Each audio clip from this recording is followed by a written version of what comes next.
Bien, buenas noches. Vamos a comenzar haciendo un, un resumen del tema con el cual hemos dado inicio a este tercer parcial y que pues tiene que ver en primera instancia con la deuda pública. Ayer hablamos de que los gobiernos se ven enfrentados a una restricción para poder financiar sus gastos. Esta restricción significa que partiendo de la necesidad de gasto público que tiene que enfrentar un gobierno para poder satisfacer la demanda de la sociedad y cumplir con sus funciones, pues en primer lugar el gobierno va a financiar la mayor parte de esos gastos con sus ingresos, que son aquellas fuentes de recursos, pues por excelencia y tienen la ventaja de que como no hay ninguna obligación de repago ni tampoco genera ningunos intereses, son los recursos propios de los gobiernos, pues lo ideal sería poder cubrir todos los gastos públicos con los ingresos. Y poníamos el ejemplo de una empresa privada en la cual usted no va a ver una empresa privada que va a gastar más de lo que esté generando como ingreso por venta, porque la empresa privada tiene que mantener su margen de ganancia. Entonces, si la empresa se da cuenta que está cayendo su ingreso por venta, inmediatamente comienza a bajar los gastos para poder mantener ese margen de ganancia. Entonces, no vamos a encontrar un caso normal de una empresa que va a gastar más de lo que va a recibir como ingreso, salvo que esté experimentando una crisis y de seguir en esa situación, la empresa va a quebrar o hay que despedir al gerente de finanzas. Pero en el caso de los gobiernos, decíamos ayer, no funciona de esa manera. Las finanzas públicas no funcionan en ese sentido, sino que al final el gobierno tiene que preservar cierto nivel de gasto porque a través del gasto público es como el gobierno cumple sus funciones y cómo le va a responder a la ciudadanía en cuanto a las demandas de las cosas más importantes y necesarias hasta las cosas quizás más superficiales. Entonces, los gobiernos no pueden verse restringidos a sus ingresos nada más para poder cubrir el gasto público. Entonces, cuando ese ingreso que recaudan los gobiernos no es suficiente, y generalmente es así, no es suficiente para cubrir la totalidad del gasto público, entonces dice la restricción que ese exceso de gasto se va a terminar convirtiendo en deuda. Es lo que dice la ecuación de restricción.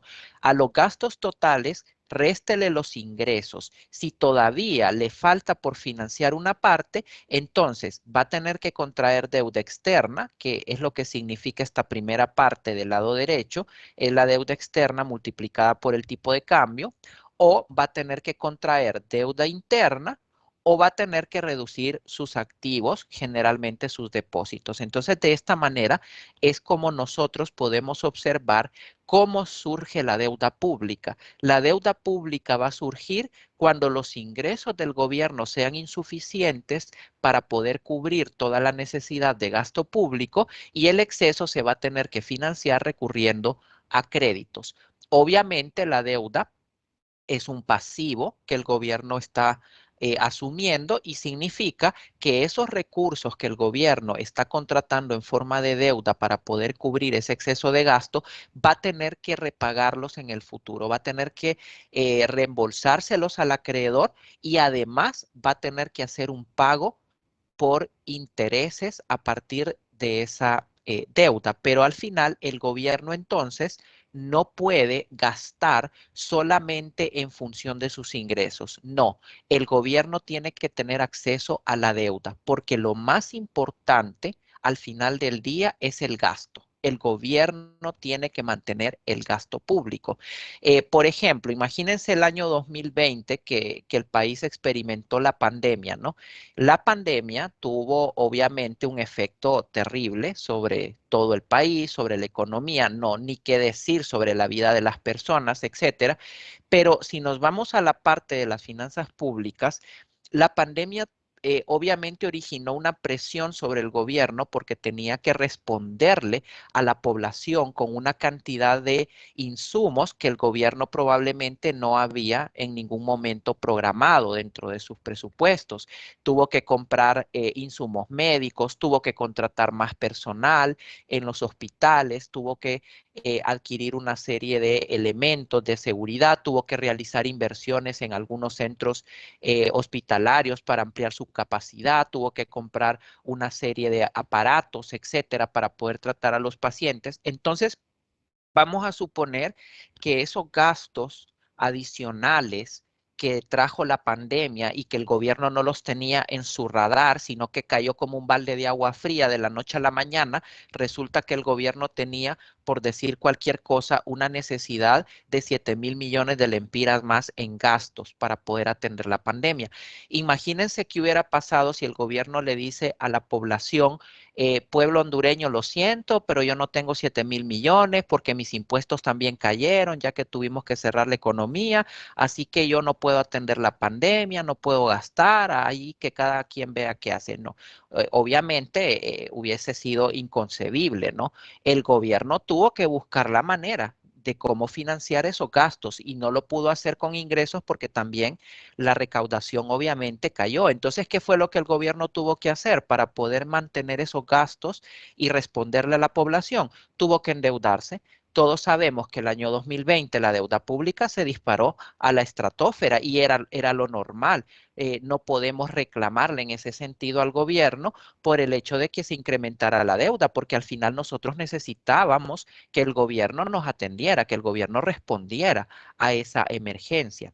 Ahora, esto no tiene nada que ver, obviamente, con la forma como se manejaron los recursos ineficientes, ni tampoco con los fondos que se robaron, como esos hospitales móviles que nos costaron más de 1.000 millones y que son inservibles y que eso es un dinero realmente completamente desperdiciado. No, no estamos hablando de eso. Estamos hablando de que el gobierno tenía que cubrir esos gastos sí o sí, independientemente de que tuviera ingresos o no, y si no tenía ingresos, pues lo adecuado y lo lógico era que se endeudara. Lamentablemente, pues el gobierno o algunos funcionarios inescrupulosos aprovecharon esa coyuntura para apoderarse de manera indebida de una parte importante de esos recursos adicionales, lo cual es algo terrible y es algo que debe ser investigado y hay que deducirle las responsabilidades a aquellos funcionarios que osaron desviar esos recursos públicos y en medio de una pandemia, ¿no? Que eso agrava aún más esos terribles actos de corrupción. Pero independientemente de eso, todos estaremos de acuerdo que el gobierno tenía que realizar esos gastos. Eso era obviamente lo prioritario. Entonces, a eso se refiere la restricción presupuestal y eso es lo que da origen a la deuda, ¿no? Que los gobiernos, para poder preservar el nivel necesario de gasto público, pues si los ingresos no les ajustan, pueden contratar deuda. Por supuesto que hay un límite, ¿no? No hay una cantidad infinita de deuda que el gobierno pueda contratar. No, más adelante vamos a ver qué es lo que determina el techo de la deuda, pero sí tenemos que tener claridad de que es una opción de financiamiento. Los gobiernos pueden obtener recursos no solo a través de sus ingresos, sino que también pueden endeudarse. También analizábamos que la deuda interna la podemos diferenciar o la podemos identificar de acuerdo con la fuente de ese crédito interno para el gobierno. Entonces, la podemos separar en la deuda interna que puede venir del crédito que proporciona el Banco Central, el crédito del sector privado bancario, el crédito del sector privado no bancario, que puede ser cualquier empresa, inclusive personas naturales, y también el crédito que viene de los institutos de seguridad social. Esas son las cuatro grandes fuentes de crédito interno que tiene el gobierno en Honduras. Entonces, una vez que analizamos en general la restricción presupuestaria del gobierno y hemos comprendido de dónde surge la deuda pública, comenzamos a ver las implicaciones que tiene cada una de las modalidades de deuda. Y decíamos ayer que para el país, para el mismo gobierno, para las mismas finanzas públicas, no da lo mismo que el gobierno financie ese exceso de gasto con deuda externa o que lo haga con deuda interna, porque cualquiera de esas cosas tiene una serie de consecuencias, una serie de problemas, podríamos decir en algunos casos, que el gobierno tiene que considerar antes de decidir si va a incrementar cualquiera de esas deudas, ya sea la externa o la interna, que en conjunto forman la deuda pública total. Entonces, en el caso de la deuda externa, veíamos que hay una relación doble. En primer lugar, cuando el gobierno contrae la deuda externa, decíamos que eso va a generar una entrada de divisas al país. Hablamos un poco de cómo funciona la balanza de pagos externa y entonces esas operaciones de contratación de deuda van a ejercer una presión para que el empira se revalúe frente al dólar. Ese es el efecto que puede generar un endeudamiento con el exterior en un determinado periodo. Pero luego decíamos que va a venir un segundo momento y ese segundo momento es cuando le toca al gobierno pagar la deuda a los acreedores en el exterior, es decir, pagar el servicio de la deuda externa que incluye el abono al capital, o sea, la amortización del capital y los intereses. Entonces, eso va a originar una necesidad de dólares, una salida de dólares, porque hay que pagarle a los acreedores que son entidades no residentes, y esa salida de dólares por el servicio de la deuda externa pública va a ocasionar una presión para que la moneda se devalúe, es decir, para que el empira pierda valor frente al dólar. Entonces, son los dos momentos que tenemos que diferenciar y, por supuesto, en un ejercicio fiscal, lo que haríamos sería obtener un flujo neto, ¿no? Tendríamos que considerar toda la deuda externa que el gobierno contrató en ese periodo fiscal y restarle todo el servicio de la deuda. Si el saldo queda positivo, significaría que la presión va a ser hacia una revaluación del empira, pero si el saldo queda negativo, o sea, si el gobierno pagó más de deuda externa de lo que contrató, entonces lo que eso puede ocasionar es una devaluación de la moneda. Es importante también entender, y ayer cuando analizábamos un poco cómo funciona una balanza de pagos, que es un documento que registra todas las entradas y salidas de dólares del país, decíamos que el gobierno de Honduras, por ejemplo, no imprime dólares, ¿no? El Banco Central de Honduras no imprime dólares. Y como una compañera muy bien lo apuntó ayer, que hizo una consulta que fue muy oportuna, al no imprimir dólares, el Banco Central significa que nosotros tenemos que captar esos dólares de alguna manera. Y veíamos que normalmente las principales fuentes de dólares que tiene Honduras, pues son las exportaciones, las remesas familiares y la misma deuda, ¿no? Son las tres principales fuentes de divisas que tenemos y que permiten estabilizar nuestro mercado cambiario. Veíamos también que los principales conceptos que nos generan salida de dólares, pues son las importaciones que tenemos que pagar al exterior y también el servicio de la deuda externa. En países como Honduras a veces se pierde el rumbo y la gente común, las mismas empresas privadas y a veces el mismo gobierno parece que no se dan cuenta de lo valioso que son los dólares. Ustedes no tienen idea lo que cuesta para una economía como Honduras captar dólares, porque nosotros básicamente lo que le vendemos al exterior son productos agrícolas. ¿Cuáles son las principales exportaciones de Honduras? Café, camarón, banano, algunos minerales que exportamos, tilapia, productos del sector agrícola que son de bajo valor y esa es la oferta exportable que tiene el país a partir de la cual puede captar dólares. Pero ¿qué le compramos nosotros al exterior? Le compramos productos que son muy caros, bienes de productos de tecnología, celulares, vehículos, equipos industriales, combustibles, medicamentos, productos procesados, etcétera, una gran cantidad de mercancías que nosotros compramos del exterior que son de alto valor. Entonces, Honduras tiene una gran desventaja en el comercio internacional porque nosotros vendemos productos que son relativamente baratos, mientras que compramos productos que son bastante caros a partir de esos dólares. Entonces, cada vez que el gobierno está pagando deuda externa, está compitiendo por esos dólares con el sector privado y con toda la población, y esos dólares que el gobierno necesita para poder pagar su deuda externa ya no están disponibles para poder adquirir otros bienes del exterior que pueden ser también necesarios.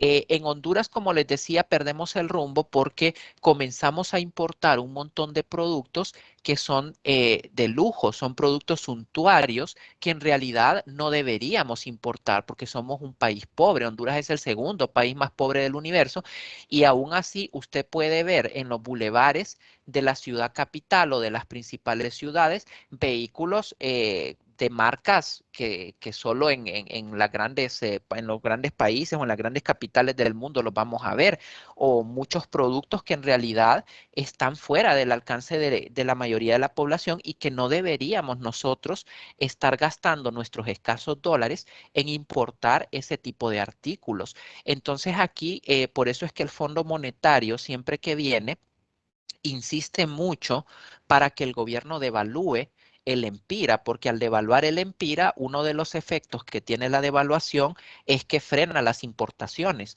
porque la moneda devaluada hace que las importaciones sean más caras para los hondureños.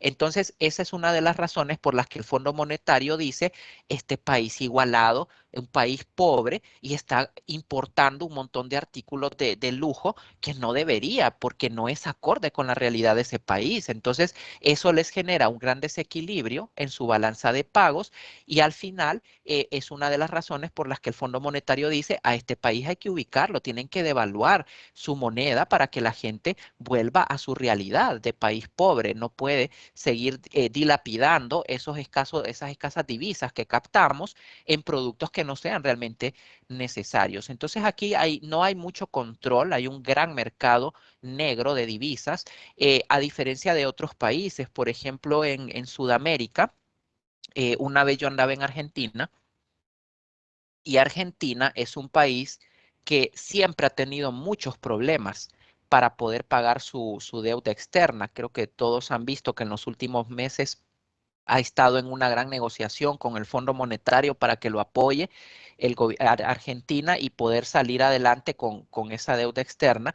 Entonces, en Argentina los dólares son una de las cosas más preciadas que puede haber. Así que yo una vez andaba ahí paseando y entonces yo andaba a dólares, no había cambiado a la moneda nacional, que creo que es el peso, y en otros países que yo había andado, pues perfectamente bien me aceptaban los dólares en cualquier lugar, en cualquier tienda. Pero entonces nos dice uno de los colegas, aquí en Argentina tengan mucho cuidado porque si ustedes entran a una tienda con dólares o se ponen a cambiar dólares, porque siempre hay cambistas ahí en esas avenidas, los van a meter presos porque aquí el gobierno controla como un tesoro muy preciado el tema de los dólares, ya que es un país que siempre ha tenido un gran desequilibrio y le cuesta mucho captar divisas para poder realizar sus pagos con el exterior, especialmente la deuda externa. Entonces aquí es prohibido cualquier operación de dólares fuera de los mercados oficiales o fuera del sistema oficial. Así que tengan cuidado, no es como aquí en Honduras, que usted puede ir a la peatonal y ahí están los cambistas y usted puede realizar operaciones de dólares donde sea y no pasa nada, pero en esos países sí existe esa presión porque ellos saben lo difícil que es captar los dólares y utilizarlos. Entonces, aquí como que no nos ubicamos mucho en ese sentido. Así que las operaciones de deuda externa del gobierno tenemos que verla también desde ese punto de vista que todo dólar que el gobierno necesita para pagar esa deuda es un dólar que ya no va a estar disponible para poder financiar nuestro comercio con el exterior y nuestras operaciones financieras. Y eso obviamente ejerce más presión sobre la misma economía y sobre la misma iniciativa privada. Bien, otro de los efectos que tiene las operaciones de deuda externa del gobierno es cuando se modifica el tipo de cambio, que es el valor del empira con respecto al dólar, pero en este caso vamos a verlo al contrario, ¿no? Allá veíamos cómo las operaciones de deuda del gobierno afectaban el tipo de cambio. Aquí lo vamos a ver al revés. Aquí vamos a ver qué es lo que pasa si el tipo de cambio se modifica y cómo eso automáticamente va a tener un efecto en las finanzas públicas. Entonces, vamos a hacerlo a través de un ejemplo para poder comprender mejor la relación que hay entre las variaciones en el tipo de cambio y el impacto financiero que tiene el gobierno en cuanto a sus operaciones de deuda externa. Vamos a suponer que en este momento el tipo de cambio es 2 lempiras por $1. Eso significa que cualquier agente, sea público o sea privado, si quiere adquirir $1 para lo que sea, para cualquier operación que quiera realizar con el exterior, va a tener que entregar a cambio 2 lempiras y le van a dar el dólar y va a poder hacer sus operaciones.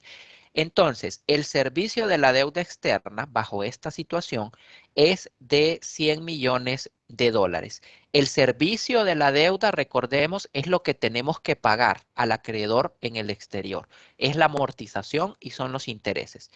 Entonces, ¿cuál es la cantidad de lempiras que el gobierno necesitaría para poder pagar ese servicio de deuda externa por valor de 100 millones de dólares? Bueno, si el tipo de cambio es 2 lempiras por $1, quiere decir que el gobierno necesitaría 200 millones de lempiras. Con 200 millones de lempiras, el gobierno va a poder cambiarlos a los 100 millones de dólares y va a poder realizar el pago del servicio de la deuda externa. Muy bien, esta es la situación de partida. En el primer caso, vamos a suponer que hay una revaluación del empira. ¿Qué significa una revaluación?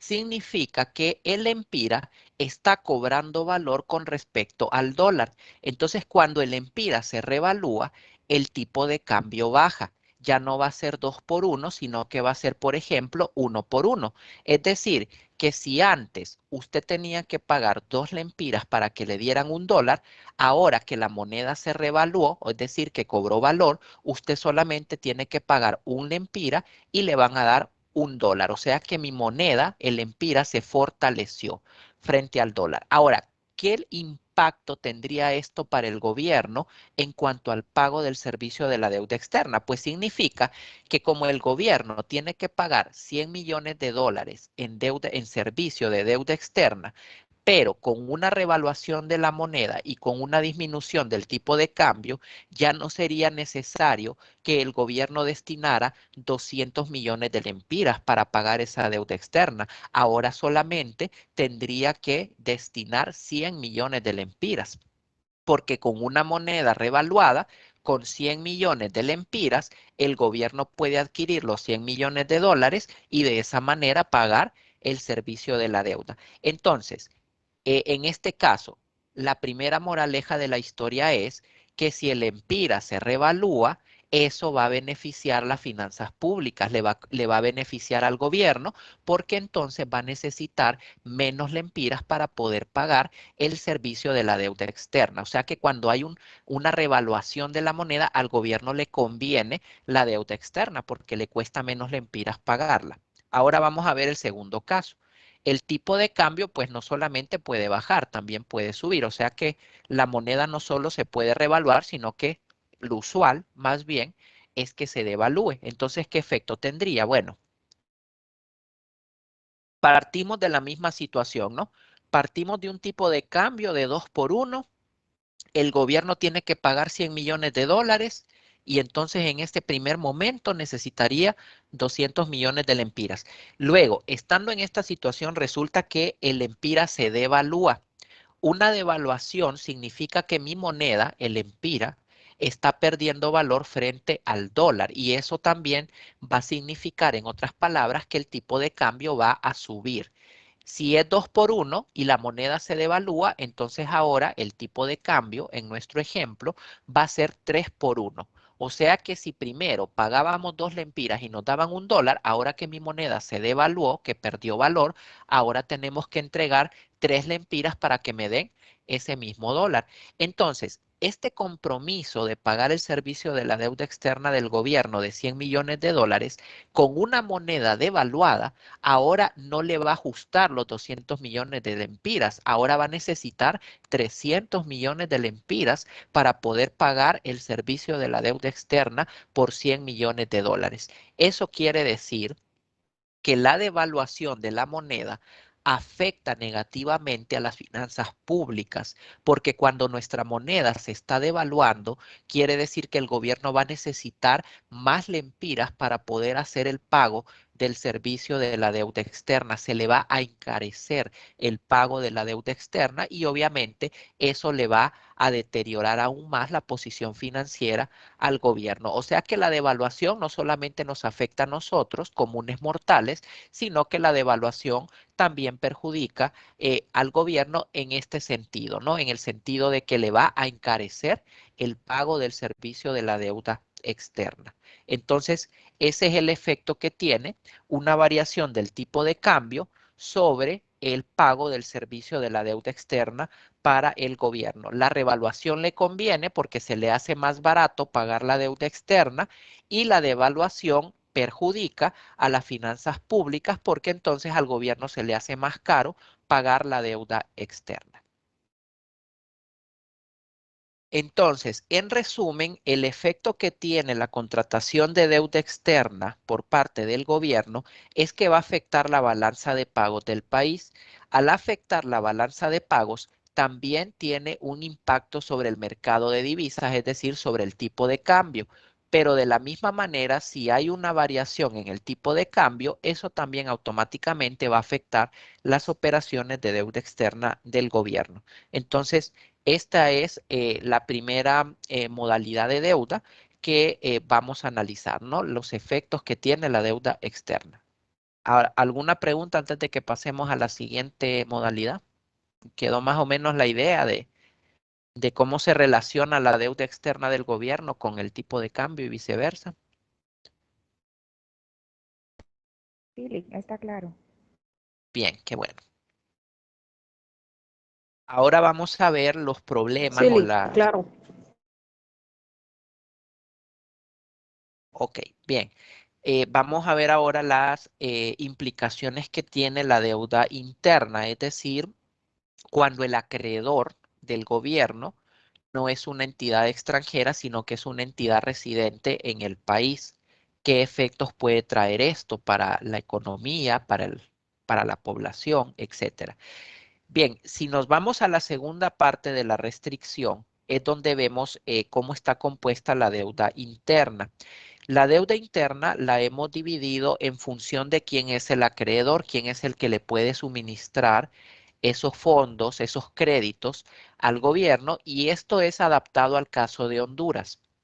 En el caso de Honduras, hemos dicho que los acreedores internos que puede tener el gobierno es el Banco Central, los bancos privados, las entidades privadas no bancarias y los fondos de seguridad social. Estas son las cuatro fuentes de crédito interno que tiene el gobierno de Honduras.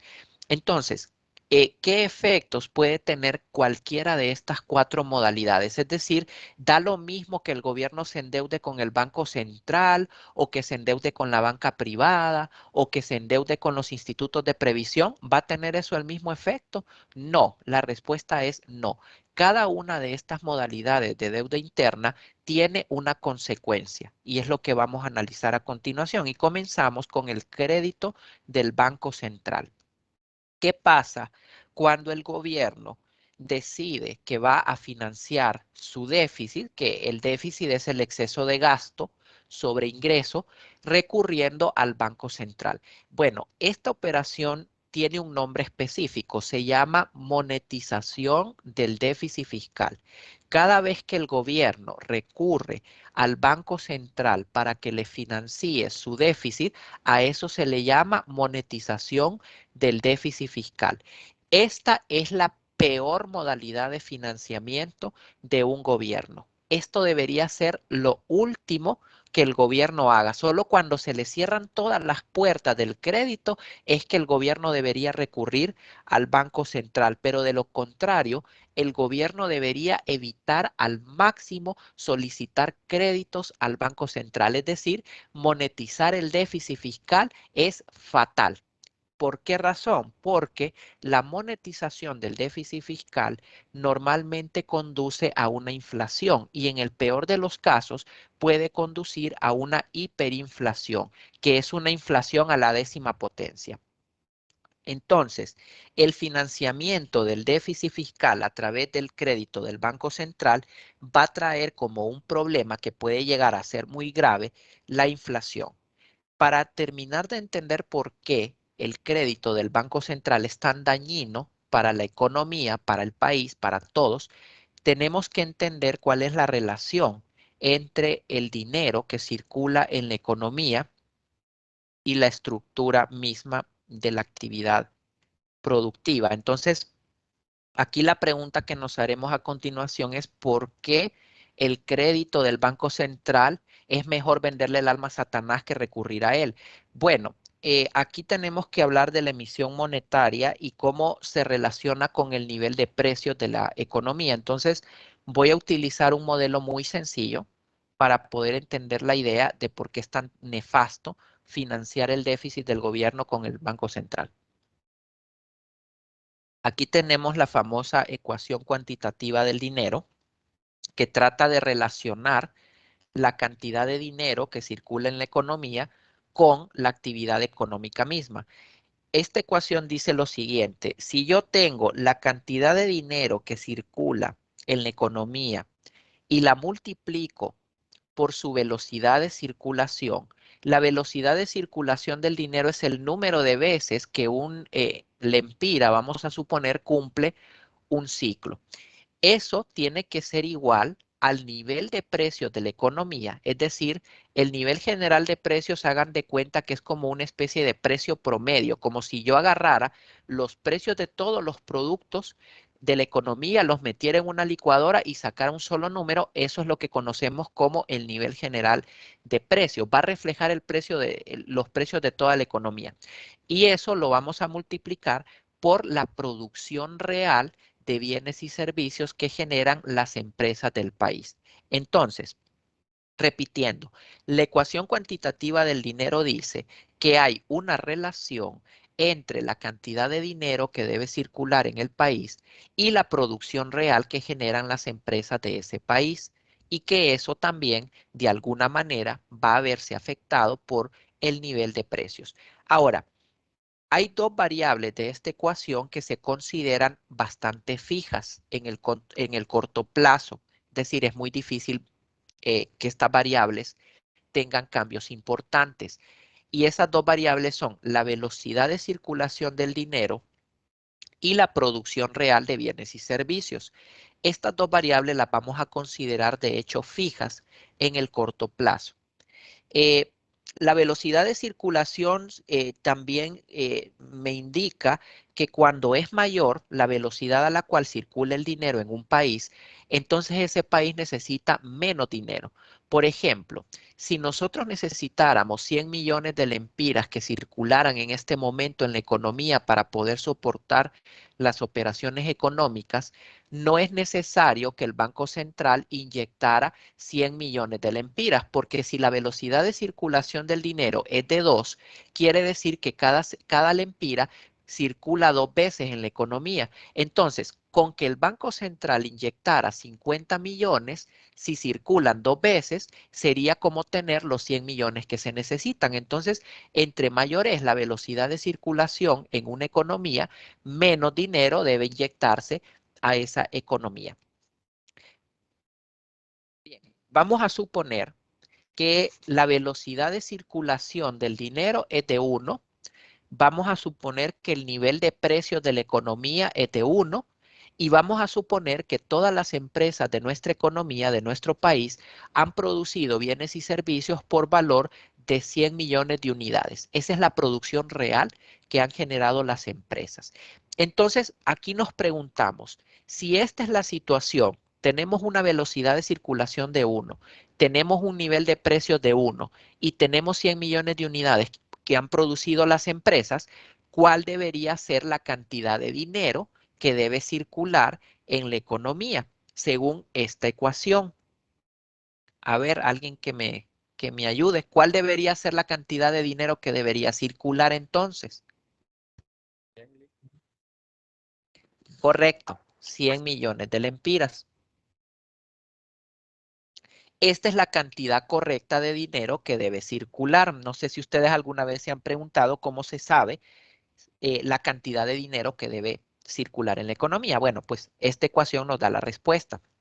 El dinero no es un fin en sí mismo, el dinero es un mecanismo, es un medio que tiene como principal objetivo o debería tener como principal objetivo facilitar las operaciones económicas, que es la parte derecha de la ecuación. ¿Para qué necesitamos dinero al final? Necesitamos dinero para poder intercambiar la producción real que generan las empresas. Ese debería ser el principal propósito del dinero. Entonces, si este fuese el caso, todo estaría bien en el país, todos estaríamos alegres, circulan 100 millones, entonces se pueden sustentar todas las operaciones reales y hay estabilidad de precios y todo está bien.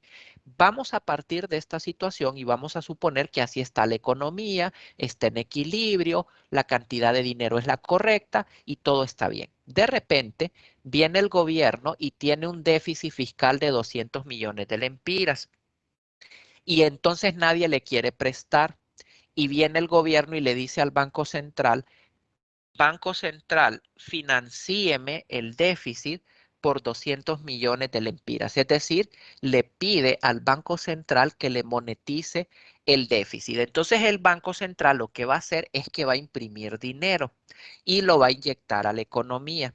Y entonces, ¿qué va a pasar? Pues que me va a generar un problema, me va a generar un desequilibrio. ¿Por qué? Porque el Banco Central, para inyectar el dinero en la economía, es de inmediato. Prácticamente de la noche a la mañana, esos 200 millones ya están en la economía. Pero ¿qué pasa? La velocidad de circulación no se me va a mover, va a seguir siendo uno. La cantidad de dinero ya no van a ser 100 millones, van a ser 300 millones porque el Banco Central monetizó el déficit fiscal del gobierno, inyectó los 200 millones y ahora están ahí circulando. Ahora, la cantidad de producción que generan las empresas tampoco la puedo mover. Ustedes saben lo difícil que es para las empresas cambiar sus niveles de producción. A veces los niveles de producción de las empresas se planifican un año antes. Entonces el Banco Central inyecta el dinero en un momentito, pero las empresas no es que van a responder de la noche a la mañana para aumentar la producción de la economía. No, las empresas van a seguir produciendo las 100 millones de unidades en el corto plazo. Y entonces nos preguntamos, ¿cómo va a ser la economía para absorber esos 200 millones que el Banco Central inyectó? ¿Qué variable es la que se va a tener que mover? Pues la única variable que queda libre es el nivel de precios. Ahí tendría que hacerse el ajuste. Eso significa que ahora los precios de cada uno de los productos ya no va a ser de uno. Ahora el precio de cada producto tendría que ser de tres para que esta ecuación me cierre. En otras palabras, significa que con esta operación de financiamiento que realizó el Banco Central, lo que ocasionó fue inflación, es decir, incremento en los precios de los productos. ¿Por qué razón? Porque hay mucho dinero y pocos productos, pocos bienes. Entonces, la economía es un sistema y como todo sistema, si usted mueve una variable, tiene que cerrarse de alguna manera. Y la única forma en la cual se puede cerrar es a través de la variable precios. Así que en la medida que los bancos centrales le comienzan a financiar el déficit al gobierno, lo que eso va a ocasionar en mayor o menor medida va a ser inflación. Por eso es que es tan nefasto que el gobierno recurra a los créditos del Banco Central, porque ese dinero que el Banco Central imprime y que inyecta en la economía no tiene respaldo real.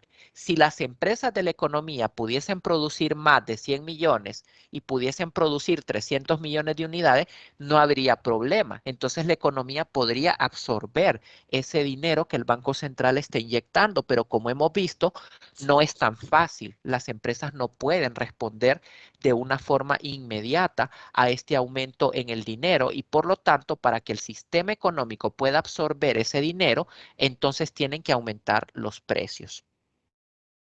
Hay episodios hemos observado de países en los cuales se ha tenido hiperinflación, que es el caso extremo de inflación y En todos estos casos, el común denominador es que los bancos centrales han monetizado el déficit fiscal. Por ejemplo, en Perú en los 90 la inflación llegó a 387%, en Argentina en el 89 llegó a 197%, Venezuela es un caso extremo. Ahí se han tenido inflaciones de hasta 10 millones por ciento en el año 2020. Es decir, prácticamente en Venezuela el dinero llegó a perder completamente su valor y precisamente fue por las operaciones de monetización del déficit, porque en Venezuela lo que ocurrió es que la economía comenzó a caer, las empresas comenzaron a producir menos, pero como el gobierno no tenía cómo financiar su déficit, porque los países, recordemos, liderados por Estados Unidos, le comenzaron a imponer una serie de sanciones y no le daban crédito, no podía obtener créditos en el exterior. Entonces el gobierno de Venezuela comenzó a financiarse recurriendo al Banco Central y el Banco Central de Venezuela comenzó a inyectar más y más dinero a medida que caía la producción real de bienes y servicios. Entonces todo eso fue a dar a los precios y los precios en Venezuela aumentaban varias veces en un día. Si a un trabajador le pagaban en la mañana, tenía que salir corriendo a comprar productos porque ya en la tarde ya estaban más caros. O sea que prácticamente fue un colapso completo de la economía venezolana y es un ejemplo muy claro de lo terrible que puede ser financiar el déficit con créditos del Banco Central. Y esto le puede pasar a cualquier país, por eso hay que tener mucho cuidado cuando el gobierno utiliza esta modalidad de financiamiento. No es que no se pueda utilizar, pero tiene que ser con mucho cuidado y solo cuando sea realmente necesario. Bien, ¿alguna pregunta antes de que cerremos la sesión de hoy? Licenciado, yo tengo una pregunta. Sí. Esto me lleva al caso también, ¿por qué sube tanto el valor de las monedas en los que habla, como digamos, pesos, 20.000 pesos? O sea, solamente a veces una cosita que usted vaya a comprar, sube tanto la moneda que eso está como superando el valor de la moneda extranjera al valor de la moneda local.